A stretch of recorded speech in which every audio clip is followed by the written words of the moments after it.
स्वागत है दोस्तों। स्टडी फॉर यूपीएससी में हम लोग इकोलॉजी पढ़ रहे थे और आज उसका पार्ट 5 है।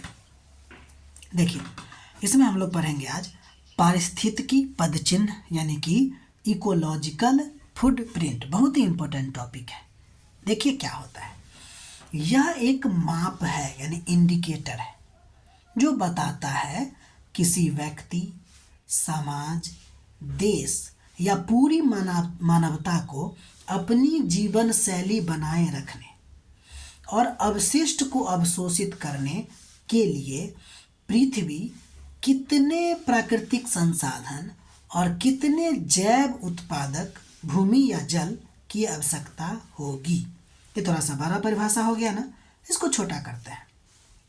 अर्थात मानव गतिविधियों द्वारा पृथ्वी पर पड़ने वाला संसाधन दबाव के माप को हम लोग कहते हैं पारिस्थितिकी पदचिन्ह।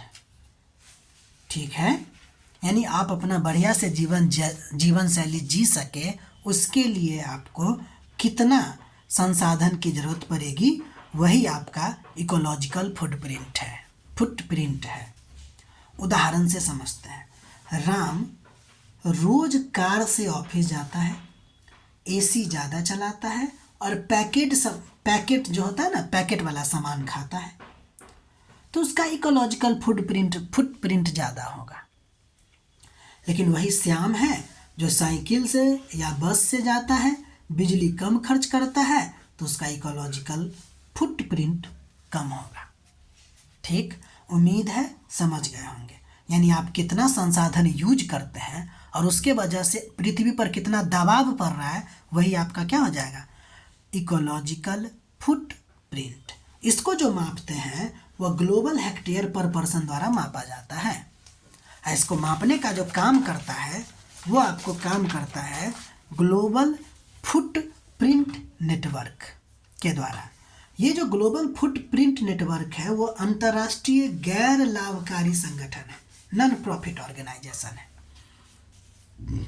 तो उम्मीद है आप लोग इकोलॉजिकल फुटप्रिंट समझ गए होंगे।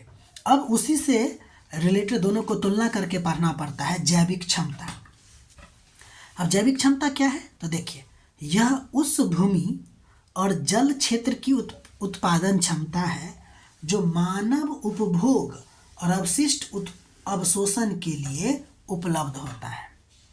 मतलब जैविक क्षमता पृथ्वी द्वारा संसाधनों के उत्पादन और अवशिष्ट पदार्थों के अवशोषण की क्षमता का आकलन है। जैविक क्षमता मतलब बायो कैपेसिटी, मतलब बायोलॉजिकल कैपेसिटी का मतलब पृथ्वी कितना संसाधन उत्पादन कर रही है और कितना अवशिष्ट पदार्थों को अवशोषण कर रही है, वो क्षमता क्या कहलाएगा, जैविक क्षमता कहलाएगी। अब होता क्या है कि इकोलॉजिकल फुटप्रिंट और बायोलॉजिकल कैपेसिटी में हम लोग तुलना करते हैं। जैसे देखिए कि अगर फुटप्रिंट ज़्यादा हो यानी कि इकोलॉजिकल फुटप्रिंट ज़्यादा होगा और बायोलॉजिकल कैपेसिटी कम होगी तो इकोलॉजिकल डेफिसिट हो जाएगा, यानी कि प्रदूषण की समस्या बहुत ज़्यादा देखने को मिलेगी, यानी कि संसाधन का बहुत ही तेज़ी से डिप्लेशन होगा। वही अगर बायो कैपेसिटी ज़्यादा है यानी कि उत्पादन की क्षमता ज़्यादा है और अवशोषण की क्षमता भी ज़्यादा है और फुटप्रिंट कम है, तो इकोलॉजिकल रिजर्व के रूप में ये क्या होगा, हमारे पास जमा रहेगी। ठीक है, अब हम लोग आगे बढ़ते हैं। इस सब को ध्यान से लिखते जाइएगा भाई, ठीक है। एक क्वेश्चन है आप लोग के लिए कि इकोलॉजिकल फुटप्रिंट और बायो कैपेसिटी या बायोलॉजिकल कैपेसिटी को परिभाषित कीजिए और सतत विकास के मूल्यांकन में यह कैसे मदद करता है। तो ये वाला जो कंडीशन है ये आप ध्यान रखिएगा, जिससे हमको सतत विकास के मूल्यांकन के बारे में पता चलेगा। क्योंकि अगर फुटप्रिंट ज़्यादा हो गया और कैपेसिटी कम हो गया तो इकोलॉजिकल डेफिसिट हो जाएगा, संसाधन की कमी हो जाएगी। और अगर बायोलॉजिकल कैपेसिटी ज़्यादा है और फुटप्रिंट कम है तो इकोलॉजिकल रिजर्व के रूप में हमारे पास जमा रहेगा और यही तो सस्टेनेबल डेवलपमेंट होगा ना। अब देखिए, मानव के पारिस्थितिकी पदचिन्ह यानी कि इकोलॉजिकल फुटप्रिंट के ज़्यादा होने का क्या कारण है, बड़ा होने का क्या कारण है। तो पहला, ये बहुत ज़्यादा मात्रा में ऊर्जा और ईंधन का यूज करता है। दूसरा, अधिक और असंतुलित भोजन करता है। निर्माण और शहरीकरण पे बहुत ज़्यादा जोर दिया जा रहा है। वनों की कटाई और जैव विविधता का नुकसान हो रहा है, इसलिए पारिस्थितिकी पदचिन्ह बढ़ रहा है। जल और समुद्री संसाधन का अत्यधिक उपयोग हो रहा है। ठीक है, तो ये है इसका कारण, मानव पारिस्थितिकी के पदचिन्ह के बड़े होने के कारण या ज़्यादा होने के कारण।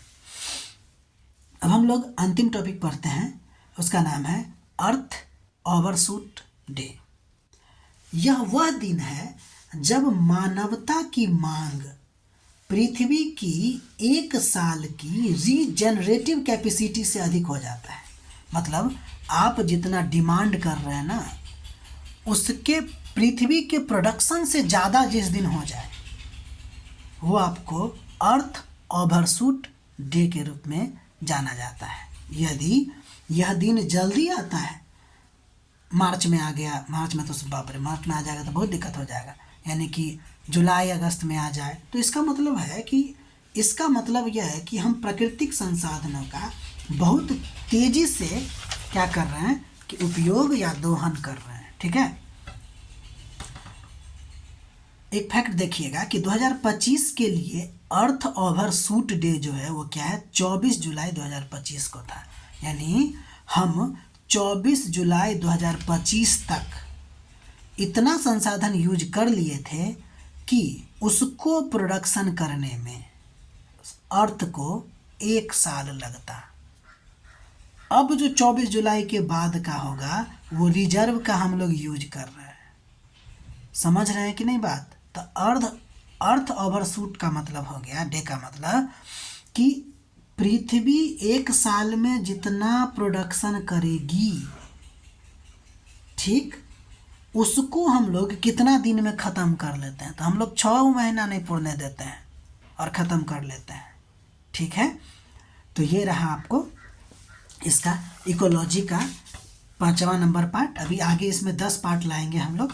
ठीक है, तब तक के लिए आप लोग लिखते रहिए, लाइक कीजिए, सब्सक्राइब कीजिए और सबसे इम्पोर्टेंट बात, अपना पढ़ाई करते रहिए। ठीक है, मिलते हैं हम लोग अगले वीडियो में, तब तक के लिए टेक केयर।